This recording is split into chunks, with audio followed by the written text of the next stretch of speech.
January 6th was a disgrace. American citizens attacked their own government. They used terrorism to try to stop a specific piece of domestic business they did not like. Fellow Americans beat and bloodied our own police. They stormed the Senate floor. They tried to hunt down the Speaker of the House. They built a gallows and chanted about murdering the Vice President. They did this because they'd been fed wild falsehoods by the most powerful man on earth. Because he was angry he'd lost an election. Former President Trump's actions preceded the riot were a disgraceful dereliction of duty. The House accused the former president of, quote, incitement. That is a specific term from the criminal law. Let me just put that aside for a moment and reiterate something I said weeks ago. There's no question, none, that President Trump is practically and morally responsible for provoking the events of the day. No question about it. The people who stormed this building believed they were acting on the wishes and instructions of their president. And having that belief was a foreseeable consequence of the growing crescendo of false statements, conspiracy theories, and reckless hyperbole, which the defeated president kept shouting into the largest megaphone on planet Earth. The issue is not only the president's intemperate language on January 6th. It is not just his endorsement of remarks in which an associate urged, quote, trial by combat. It was also the entire manufactured atmosphere of looming catastrophe, the increasingly wild myths about a reverse landslide election that was somehow being stolen, some secret coup by our now president. Now, I defended the president's right to bring any complaints to our legal system. The legal system spoke. The Electoral College spoke. As I stood up and said clearly at that time, the election was settled. It was over. But that just really opened a new chapter of even wilder, and more unfounded claims. The leader of the free world cannot spend weeks thundering that shadowy forces are stealing our country and then feign surprise when people believe him and do reckless things. Now, sadly, many politicians sometimes make overheated comments or use metaphors. We saw that unhinged listeners might take literally, but that was different. That's different from what we saw. This was an intensifying crescendo of conspiracy theories orchestrated by an outgoing president who seemed determined to either overturn the voters' decision or else torch our institutions on the way out. The unconscionable behavior did not end when the violence actually began. Whatever our ex-president claims he thought might happen that day, whatever reaction he says he meant to produce by that afternoon, we know he was watching the same live television as the rest of us. A mob was assaulting the Capitol in his name. These criminals were carrying his banners, hanging his flag, and screaming their loyalty to him. It was obvious that only President Trump could end this. He was the only one who could. Former aides publicly begged him to do so. Loyal allies frantically called the administration. The president did not act swiftly. He did not do his job. He didn't take steps so federal law could be faithfully executed and order restored. No. Instead, according to public reports, he watched television happily, as the chaos unfolded. He kept pressing his scheme to overturn the election. Now, even after it was clear to any reasonable observer that Vice President Pence was in serious danger, even as the mob, carrying Trump banners, was beating cops and breaching perimeters, the president sent a further tweet attacking his own vice president.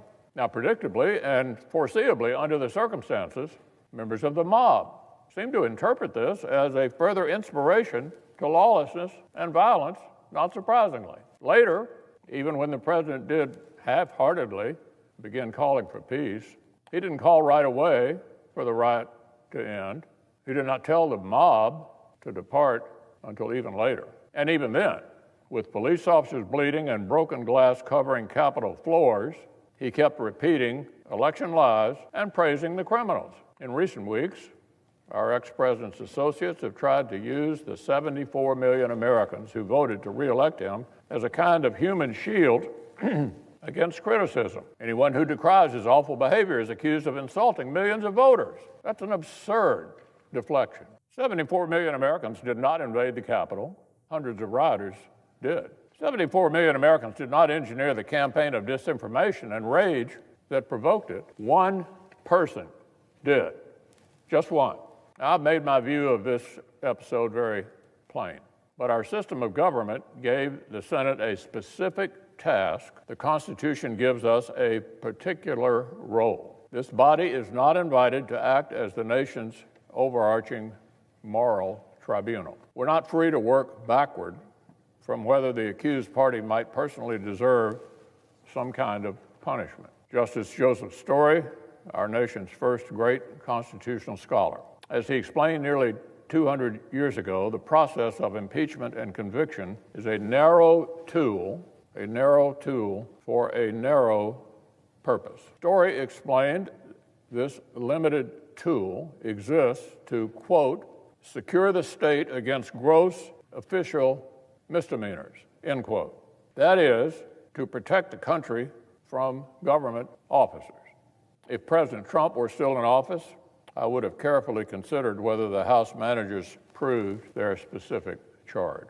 By the strict criminal standard, the president's speech probably was not incitement. However, in the context of impeachment, the Senate might have decided this was acceptable shorthand for the reckless actions that preceded the riot. But in this case, the question is moot because former President Trump is constitutionally not eligible for conviction.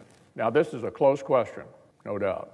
Donald Trump was the president when the House voted, though not when the House chose to deliver the papers. Brilliant scholars argue both sides of this jurisdictional question. The text is legitimately ambiguous. I respect my colleagues who've reached either conclusion. But after intense reflection, I believe the best constitutional reading shows that Article 2, Section 4 exhausts the set of persons who can legitimately be impeached, tried, or convicted. It's the president, it's the vice president, and civil officers. We have no power to convict and disqualify a former office holder who is now a private citizen. Here is Article 2, Section 4. Quote, the president, the vice president, and all civil officers of the United States shall be removed from office on impeachment for and conviction of treason, bribery, or other high crimes and misdemeanors, end quote. Now, everyone basically agrees that the second half of that sentence exhausts the legitimate grounds for conviction. The debates around the Constitution's framing make that abundantly clear. Congress cannot convict for reasons besides those. It therefore follows that the list of persons in that same sentence is also exhaustive. There's no reason why one list would be exhaustive, but the other would not. Article 2, Section 4 must limit both why impeachment and conviction can occur and to whom. If this provision does not limit impeachment and conviction powers, then it has no limits at all. The House has sole power of impeachment, and the Senate's sole power to try all impeachments would create an unlimited circular logic empowering Congress to ban any private citizen from federal office. Now, that's an incredible claim, but it's the argument that the House managers seem to be making. One manager said the House and Senate have, quote, absolute, unqualified jurisdictional power, end quote. Well, that was very honest, because there is no limiting principle in the constitutional text that would empower the Senate to convict former officers that would not also let them convict and disqualify any private citizen. An absurd end result to which no one subscribes. Article 2, Section 4 must have force. It tells us the president, the vice president, and civil officers may be impeached and convicted. Donald Trump's no longer the president. Likewise, the provision states that officers subject to impeachment and conviction shall be removed from office if convicted. Shall be removed from office if convicted. As Justice Story explained, the Senate, upon conviction, is bound in all cases to enter a judgment of removal from office. Removal is mandatory upon conviction. Clearly, he explained, that mandatory sentence cannot be applied to someone who's left office. The entire process revolves around removal. If removal becomes impossible, conviction becomes insensible. In one light, it certainly does seem counterintuitive that an office holder can elude Senate conviction by resignation or expiration of term, an argument we heard made by the managers. But this underscores that impeachment was never meant to be the final forum for American justice. Impeachment, conviction, and removal are a specific intra-governmental safety valve. It is not the criminal justice system where individual accountability is the paramount goal. Indeed, Justice Story specifically reminded that while former officials were not eligible for impeachment or conviction, they were, and this is extremely important, still liable to be tried and punished in the ordinary tribunals of justice. Put another way, in the language of today, President Trump is still liable for everything he did while he was in office as an ordinary citizen. Unless the statute of limitations is run, still liable for everything he did while he's in office. Didn't get away with anything yet. We have a criminal justice system in this country. We have civil litigation, and former presidents are not immune from being accountable by either one. I believe the Senate was right not to grab power the Constitution doesn't give us. And the Senate was right not to entertain some light-speed sham process to try to outrun the loss of jurisdiction. It took both sides more than a week just to produce their pretrial briefs. Speaker Pelosi's own scheduling decisions conceded what President Biden publicly confirmed: a Senate verdict before Inauguration Day was never possible. Now, Mr. President, this has been a dispiriting time, but the Senate has done our duty. The framers' firewall held up again. On January the 6th, we returned to our posts and certified the election. We were uncowed. We were not intimidated. We finished the job. And since then, we resisted the clamor to defy our own constitutional guardrails in hot pursuit of a particular outcome. We refused to continue a cycle of recklessness by straining our own constitutional boundaries in response. The Senate's decision today does not condone anything that happened on or before that terrible day.